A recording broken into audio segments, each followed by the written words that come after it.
One pities Cranky Kong, a gaming icon of a bygone era that no longer exists from Check's watch, like 15 years ago, from the point when Donkey Kong Country came out. Look at this smug mofo with his boombox and his what's he doing? Is that a dubstep? Is that what he's doing? Is that the Macarena? I don't know dances. Here's what I think is funny about Monkey Dang Country. Is Donkey Kong, in this venerable intro, is presented as the hip new face of gaming. Get out of here, Grandpa, with your Crankamuffin Majigger. I don't know what that thing's called. It's a Victrola, I understand. It's a Victrola, and that's a boombox. Even that boombox, do kids today even know what a boombox is? What is that? Is that like from the time when you had to drive around with your giant iPod on the back of a truck? Kids today don't even know what iPods are. Even those are dated now. My point is that Donkey Kong Country is an extremely old game, and I love that the intro is poking fun at what was an extremely old game at the point when this game came out. Here's why I'm playing Monkey Dang Country today for you guys. One player, because I don't have any friends. Going into the Congo jungle here, I actually did buy a brand new video game console just like a month ago or so from the point where I'm recording this. There's a Freeman balloon in here that I would like to get. So good. I guess we should also go into the banana horde and be sad. We'll do that real quick. Oh no!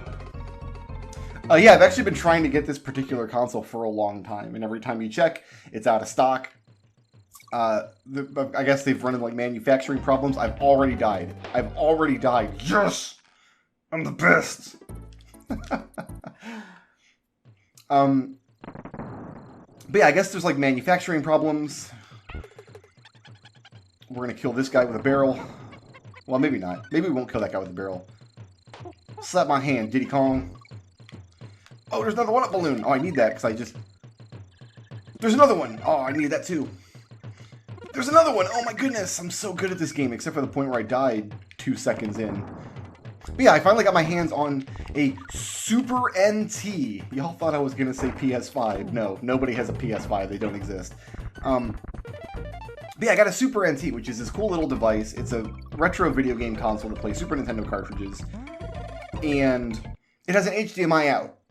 There are other solutions for playing SNES games on hardware that you can plug into an HD TV. But is there anything up top here? You know what? I don't care. We're going to this cave.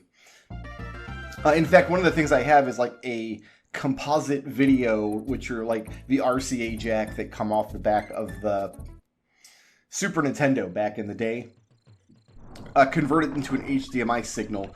But it's like really bad. The quality's not great, and it introduces input lag, like a lot of input lag into the game, which for games like Final Fantasy might be okay, but for like Monkey Dang Country, for Mario World, for Yoshi's Island, for those kind of games, I can't jump off backwards, can I? Yeah, I can. I just wanted that Rambo coin. I wanted it.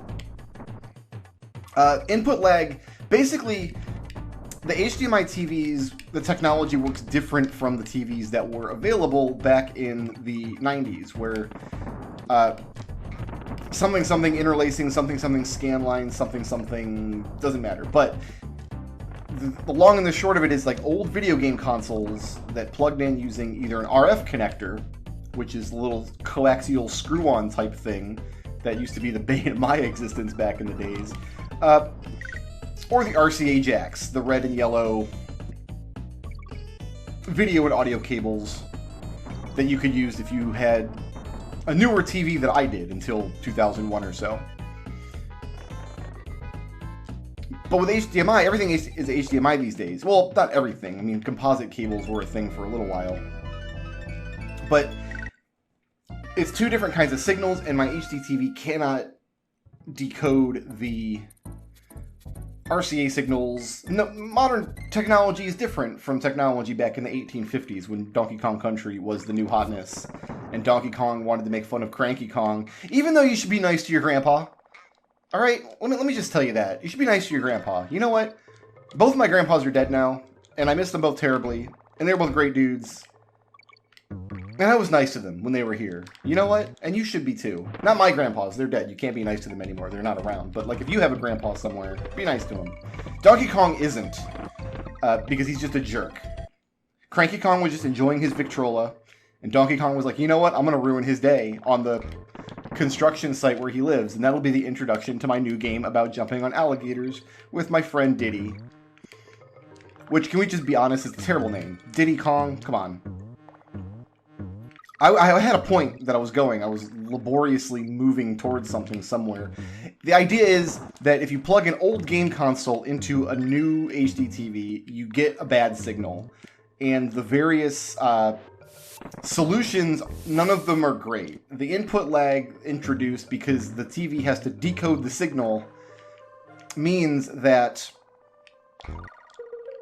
the time from when you push a button on your controller to the time when something happens in the game can be increased. There's always going to be input lag between controller and signal because, like, literally the console or your computer or whatever has to draw the image on the screen every frame.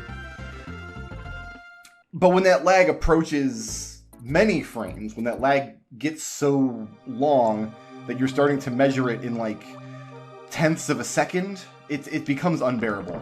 And that is the position I was in for a lot of years. And I tried retro consoles before that plugged in via component cables. What was the one that I had? I can't remember what it was now. It was a kind of cheap-ish retro console that played both NES and SNES games. And it was okay for what it was. I was able to play stuff like Monkey Dan Country on it if I wanted to, but I never wanted to record from it because the video quality wasn't great. And also because there was a lot of artifacting and stuff in some games on some chips. Like the hardware didn't, for example, Star Fox. You couldn't play Star Fox. It uses a virtual FX chip. Where's that balloon? I feel like I was cheated out of that balloon, and now I'm very sad. And also, the controller that came with it broke very quickly. It wasn't very good. Fortunately, it did use standard SNES controllers as well, which I had in abundance at the time. But then eventually, the console itself broke.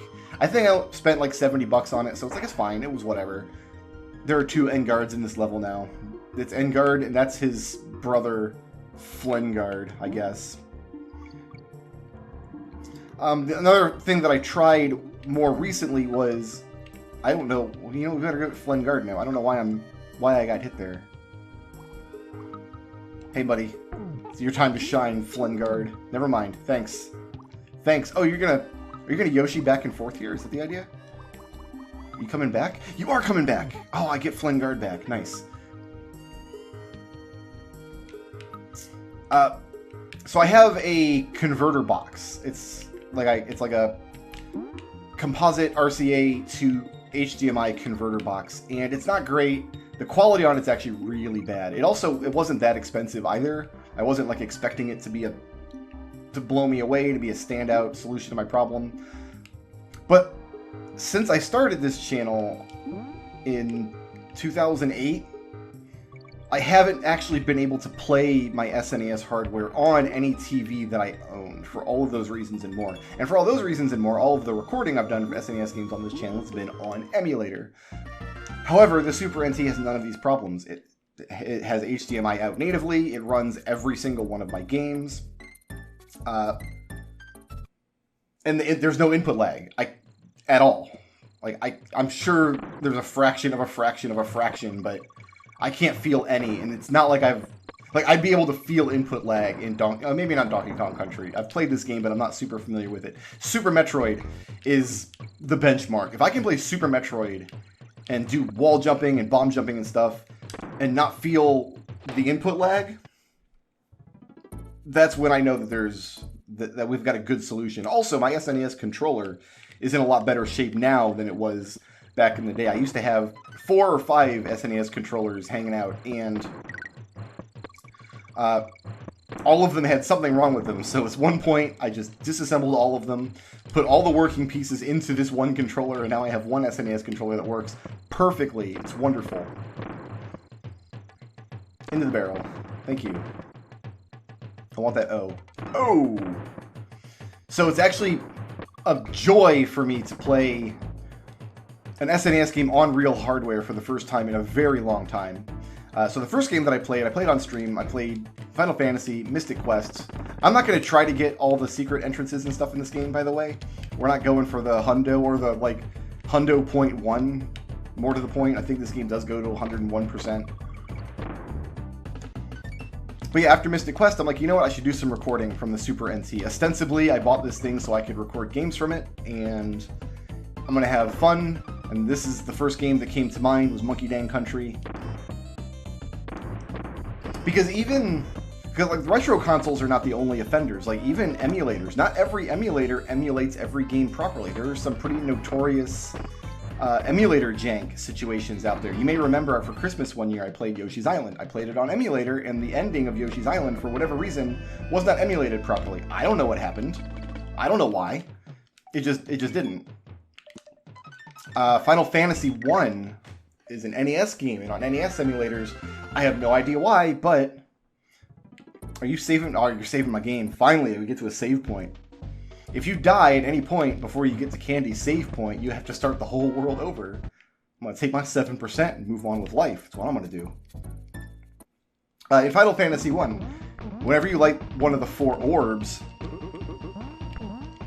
in the game, there's like a graphical effect on screen that gets drawn to the screen, and then you can teleport out of the dungeon you're in.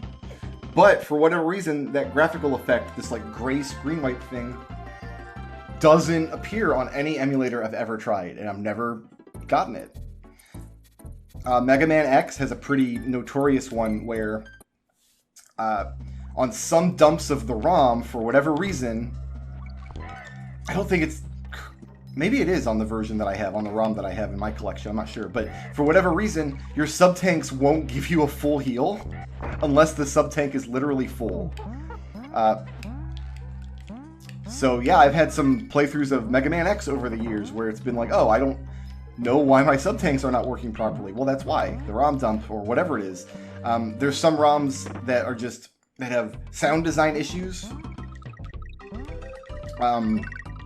Mario RPG was one of the games I wanted to play on hardware. I wanted to play that, even using my crappy little converter that I had, the HDMI converter. In fact, that might be why I bought it, was for Mario RPG. And then I went and looked at my collection, and I had unfortunately sold Mario RPG years ago, and I don't have a copy anymore. It's sad. But, yeah, my SNES collection was once mighty. I had a good 50 or 60 games, and a lot of them got sold back around the turn of the millennium, actually. Now I sound like Grandpa. You should be nice to me. I'm your grandpa. Be nice. Primarily at the time, I needed hundreds and hundreds of dollars for school books. And my SNES games were like... Well, my game collection was the only thing I had that was really of any value, so a lot of my SNES and N64 and PlayStation 1 games had just got sold, so I had some money. And then other games I've given away over the years, and I'm going to have to make a conscious effort to build that mighty collection back up now that I have the Super NT. I haven't decided what game I want to start with, though.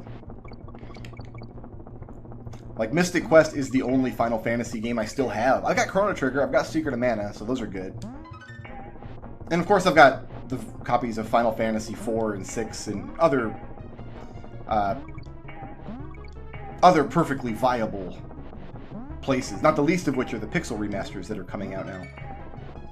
And you can buy repro carts now, so people are out there dumping ROMs directly to hardware, so you can just play them on hardware if you want. And I actually do have a Final Fantasy V repro cart, which I probably will play next year for the Final Fantasy V Fiesta. There's like the Power Pack Pro, which is the little like SD card thing where it plugs into the... Oh, I wanted that balloon, oh no. So you can load games off of an SD card, which would be really good because then I can play randomizers on hardware. I can dump a bunch of Final Fantasy IV Free Enterprise or Super Metroid Zelda 3 combo randomizer to an SD card and play them on hardware. So I'm actually very excited for this. I haven't enjoyed playing an SNES game this much for a long time. So, I don't know how many of these SNES games we're going to be recording and playing for the future, but I decided to start with Donkey Kong Country because it was on top of the pile, and I know that I can probably knock this game out in one night. Maybe, I don't know. Donkey Kong Country 2 is actually one of my favorite SNES games. I love Donkey Kong Country 2, but I don't own a copy of it. I don't know why I don't own a copy of it. Well, I did at one point, like I said, and I had to sell it for school books. Could be worse. I could have had to sell it for heroin. Oh, that's as far as I'm pushing that. Okay. I want a Diddy barrel. Oh, I guess when the bee goes all the way to this side, I'm safe to go. Woo! But yeah, it took a while because the Super NT... Can you tell that I prefer playing as Diddy to Donkey Kong? I like Diddy a lot better. The Super NT, the connections inside the hardware... I didn't intend for this series to be just a review of my new console, but I guess that's what it is. The connections are very finicky as far as like what cartridges it will accept, and all of my cartridges were filthy because most of them are like 20 years old or older. I mean, all of them are 20 years old or over. They're all SNES carts. The only cartridge I have that's not is that Final Fantasy V Repro cart that I have. But what I noticed was like the ones that I got secondhand over the years, like from eBay or pawn shops or whatever, were like cleaner than the ones that I've had since childhood. And I can only imagine the reason for that is because when you sell a cartridge on the secondhand market, like one of the things you do is clean it out, right? It's just basic courtesy. Whereas the cartridges, like I've got Lufia 2 and... No, we're fine. Lufia 2 and... what else did I have? I can't remember now, but... were filthy. They've probably never been cleaned because they've never been owned by anybody but me. Also, I think my Lufia 2 battery might be dead, so I might have to replace some batteries in the near future.